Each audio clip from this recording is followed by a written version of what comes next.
Ayan. Isang mapagpalang magandang umaga sa ating lahat. Ngayon ay November 21, 2023 at 9 o'clock na yata ng umaga.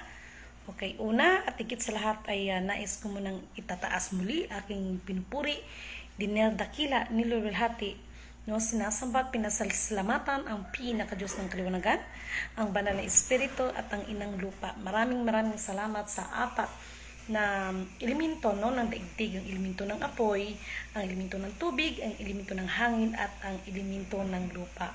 At maraming salamat sa apat na direksyon na ito from the north, east, west, south. Okay.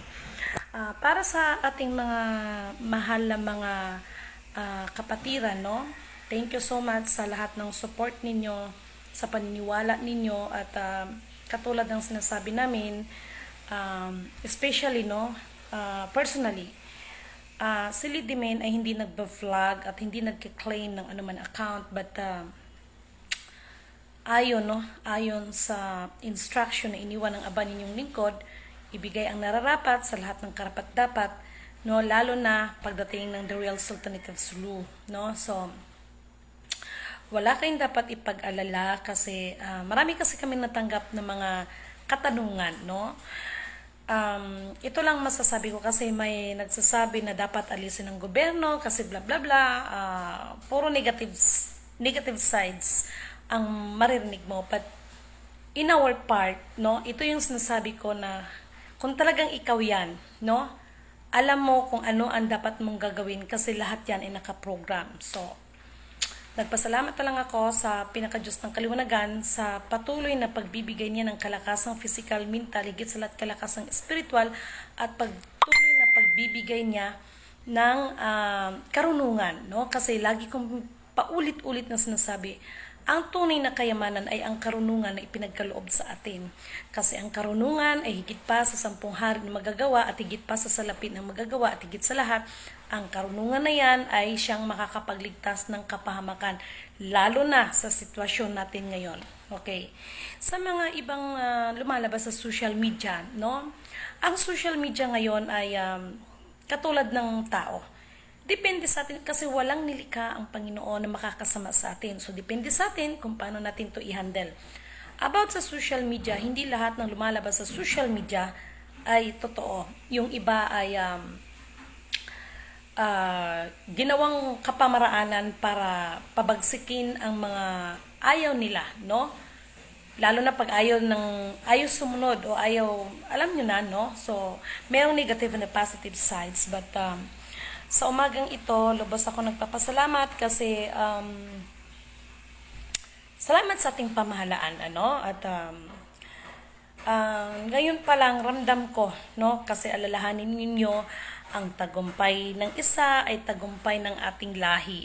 Okay? So, walang dapat ipag-alala ang iba sapagkat hindi namin ito ginagawa para i-let down ng sinuman, bagkos para ibangon natin ang ating mga sarili, no?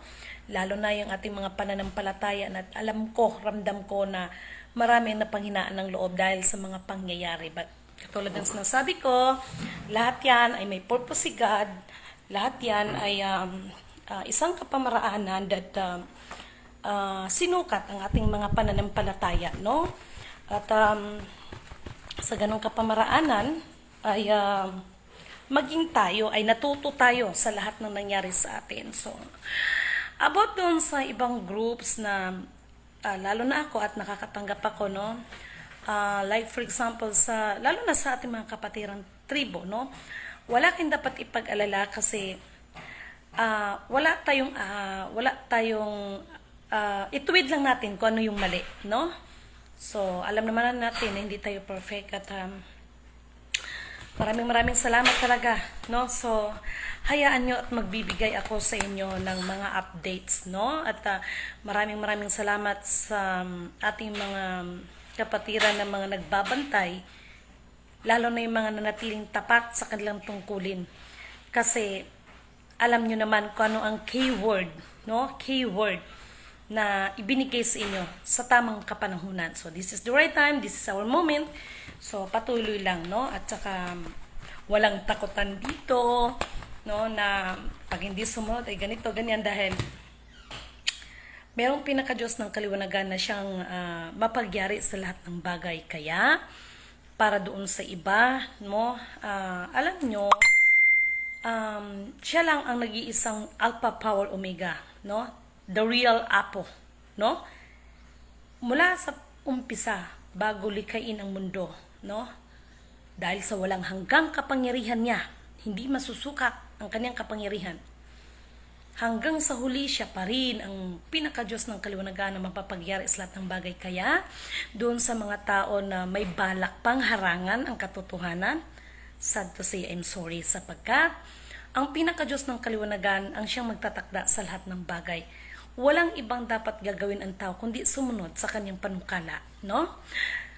Alalahanin natin kung mayroon man tayong karunungan pansalibutan at kapangyarihan pansalibutan, lahat po yan ay may limitasyon at yan din ang naging sukatan ng bawat isa sa atin, no? Kung ito ba ay gagamitin nating tama o gagamitin nating ikakapahamak o ikakalamang ng ating kapwa. At the end, lahat ng nilalang ng Panginoon, ng pinaka-Diyos ng kaliwanagan, no? Lalo na yung may mga tuhod, ay luluhod sa Kanya. Hindi po kay Lidimin, hindi po kay Sultan, kundi sa pinaka-Diyos ng kaliwanagan. At maraming salamat sa ating The Real Sultanate of Sulu dahil kung totoosin, kontento na siya sa kanyang buhay. Wala siya, hindi siya nag-after ng mga yaman-yaman na yun. Ngunit, subalit datapwat, dahil sa lahat ng pangyayari, dahil alam ninyo, kung ano man ang nangyari dyan sa may Ukraine at saka ng Russia, ng Israel at saka ng Gaza, hindi malayo na mangyari sa atin kapag hindi siya lalabas. So malaking bagay, no? Malaking bagay yan, no? Kaya doon sa mga minamahal kong mga kapatiran, no? Wala kayong dapat ipag-alala kasi marami kaming natanggap, no? Sabi nga ng ating The Real Sultanate, habang may pagkakataon pa, no? Kasi alam natin sa ating mga sarili, kung anong katotohanan, may pagkakataon pang humingi ng tawad, lalo na sa mga taong yung iba ay naloko nila at yung mga higit sa lahat sa Panginoon, no? Ay humingi na ng tawad dahil pag oras na magkaroon ng implementasyon at maabutan ka ng implementasyon, no? Wala na rin naman magagawa si Sultan. Ang sabi nga ni Sultan, ang pinaka-Diyos ng kaliwanagan ang magpaparusa. No? Ang pinaka-Diyos ng kaliwanagan ang magpaparusa, hindi si Sultan. Pero may mga task yan, no? So maraming salamat at kailangan na namin bumaba. Thank you, Sultan. Kasi kailangan magpalinis ng kuko si Lidimin. Charot. Kasi nag-aantay na ang ating mahal na mga kaibigan, no? And thank you so much at maraming nag-aantay na mga gwardiya. Ay ano 'yon at ang aming mga escort, no? So salamat sa nag-offer ng sasakyan, no? Thank you so much, no? May nagtanong nga sa akin kung nasan ako. Sorry ha, pero nasa safe house ako at this is my first time. No, this is my first time pero para maayos, this is my look. Magganito lang ako. Thank you so much. Hay nako. But anyway, ang higit sa lahat ng ating escort ay ang banal na espiritu ng Diyos na siyang gagabay sa atin. Okay? Abangan ninyo ang susunod nating mga dahil sa totoo lang, alam ninyo na pagtanto ko tuloy. Ang ating amang Dr. Rizal, biruin mo, mas nauna pang bunyi sa Europe nung nalaman nila that mayroon totoong buhay. Nagbunyi na sila sa Europe. Sa China, medyo nagsaya na sila. Okay? Uupuan na lang ng tamang. Japan, no? Basta, in the 7th continent of the world, lahat ng inikutan ng ating mahal na amang Dr. Rizal, no? Sila pala yung pinuno ng mga marites. Sila pala yan. Ang bilis nila, ha? In fairness, ha? So, peace be with us sa lahat natin at nawa patuloy, no, ang espiritu ng katotohanan, ang katwiran, ang kapatawaran at pag-ibig sa bawat isa ay manatili sa ating mga puso. Purihin ang nagsugo, hindi ang mga sinugo. So, abangan ninyo ang susunod naming mga update at vlog ng mga pahayag. Sabi nga ni Sultan, and thank you so much pala doon, no, sa isang kaibigan. Actually, isa siyang British, Filipino-British, no? Napanood niya pala ang ating vlog, no? Nag-offer. Anong comment? Nag-offer sila na kung maaari, ililibro yung sinalaysay mo. Oh. Okay? So, thank you so much. Kasi alam nila Alam naman nila, kaya lang iba pa rin kapag mayroon talagang approval ng sign ng the real descendants, no? So, alam nila. So, wow, wala akong masabi. Walang ibang gagawin ang tao, kundi sumunod lang. Sumunod lang talaga tayo kung anong panukala ng Diyos. Huwag tayong gumawa ng sariling panukala. Higit sa lahat, alam niyo kung anong panukala na yon? Siya ang ating itataas, hindi ang ating mga sarili. No? Tulad nga ng sabi ni Sultan, ayaw kong pag-usapan ng mga yaman kasi nandyan yan. Ang una nating gagawin ay ihayag at itataas ang kaharian ng Diyos. Lalo na ang maibalik ang Maharlika Nation. Kasi this is the kingdom of God, the Maharlika Nation, no? So, sana naramdaman ninyo ang mga mensahe na yan at maraming salamat sa inyo. Dito wala tayong pipiliin mga sikta, no? Ang mahalaga, tayo ay sumunod sa panukala ng Diyos, no? Ano man ang mga bagay na naging dahilan ng ating pagkawatak-watak, may rason So, ganun pa man, lahat yan ay inallowed. So, hayaan natin na tayo ay gagamitin ng Panginoon. Hindi yung tayo ang gagamit sa Panginoon. Kaya ang nangyari ng iba, paulit-ulit na lang to.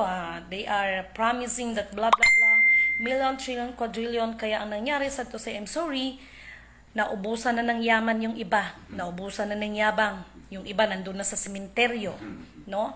Yung iba ngayon nagkawatak-watak ang family. Yung iba nandun na sa minta. Yes, yung iba na nga nandun pa sa minta. Alam niyo, Sultan, sa totoo lang, yes, I have a friend. Yung kaibigan niya nasa Hong Kong, may-ari ng hospital. Hindi ko na lang babanggitin ito, ano? Ito ay nasa Hong Kong. Dahil sa accounts na ubusan, hanggang namatay ang mag-asawa, hanggang namatay din ang family, no? Kasi nagkawindang-windang na. So, nakakaiyak. But ganun pa man, in the bottom line, ang anuman ang kagandahan ng loob ng tao ay siya na lang ang bahala, no? At siya na lang bahala sa lahat-lahat. So, mga friendship, no, abangan ninyo. Mabuhay, no, Perlas ng Silanganan, mula sa sikatan ng araw, at mabuhay Animazola Kingdom. Okay? So, mga friendship, abangan ninyo ang aking pagpapalik dahil hindi pa ako magbalik para sasabihin na mag-claim ng accounts, no? Iliwanagin ko lang walang i-claim si Lidimin Kanuto dahil unang-una, hindi ko kailangan mag-claim bagkos I know in myself that the time will come kung ano ang para sa akin. Okay? No need to claim. Alam niyo kung sino ang magbibigay ng reward? Ang Diyos, ang pinaka-Diyos ng kaliwanagan. No? Alam niya kung ano ang para sa atin. So, siya ang magbibigay sa akin ng reward, hindi tao. Okay? At higit sa lahat, gusto ko nang bumalik sa aming planeta. Kaya huwag kayong mag-alala, ha? Si Lidimin hindi nagtatrabaho para mawilno na magiging queen. Isa lang ang nais ni Lidimin, no? Ang mabigyan ako ng reward at makabalik ako sa aming planeta. Ngayon, marami nagtatanong, saan ba talaga akong planeta galing? Minsan binibiro ko na lang, bakit nais mong alamin? Gusto mong sumama? Hindi ka rin pwede. Sorry Natawa ang ating... Walang disco doon, walang maritis. Wala lang disco. Uy, in fairness kay Sultan alam niya walang disco, walang maritis. In fairness kay Sultan alam niya. So, simple lang. Lahat tayo ay nilalang ng Panginoon, no? Always remember we have 9 planets. Lahat yan basta ako wala akong ibang nais kundi makabalik sa aming planeta. Ganun lang kasimple. Bahala kayo dito basta ako pag nagawa ko ng trabaho ko, mahappy na ako, no? Ngayon, ayaw pa rin magpaawat yung mga nagkiklaim na they are the king and they are the queen. Sad to say, bahala na si Sultan. Sultan, it's your turn. No, so, masaya lang ang aba ninyong lingkod at Isang mapagpalang magandang umaga. Thank you so much kay Sis Lorna Plaza. Mapagpalang umaga po, no, makapatid sa lahat-lahat. Okay. Kay Virginia Managbanag, kay Rohan Abla, mabuhay inang bayan, Pearls na sinanganan. Lahat yan, no, hindi ko na kayo maisa-isa. Marvin Collado, Ophelia Samudeo, Mary Chris Aligado, no, Neri Idoctivo, Chris Sologom, Mihia, Michael Sapan, Concepcion, Kuma, Kanyeda, marami pang iba, no? Thank you so much at I need to go dahil ang mga bantay sa baba ay nag-aantay na, okay? So, thank you so much and have a blessed morning sa lahat, okay? So, happy lang tayo, okay? So, thank you so much at God bless us all. Ay, siya nga pala, meron lang akong sasabihin doon sa ating isang mahal na kapatid, no? Paano ko ba to? Ay, wag na. Baka mamaya may gagaya na naman. Magkiklaim na naman na siya na naman. Mahirap na. One of the top secret, no? So, thank you so much and I love you all. Okay?